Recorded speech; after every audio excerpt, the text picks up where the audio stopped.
How's it going, everyone? Welcome back to our channel. So in today's video, I'll show you on how you can add a pause in the Elegoo slicer. So the first thing that you want to do is to simply get finished with your model. So in my case, this is going to be my sample model. In here, you then want to click on the slice plate option, which is going to be this one at the corner of your screen, and then it will slice our model onto our plate right here. So at the side of your screen, you will be able to see this progression bar. So as of the moment, it's going to be something like 2 hours. This will indicate on how long your print will take. So you could simply click on this progression bar.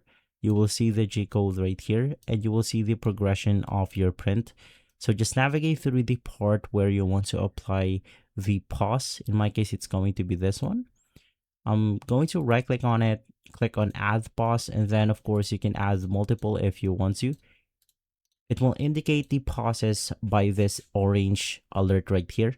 And so from there, you are good to go. If this video has been helpful, leave a like, subscribe, and follow us for more videos like this. Thanks for watching.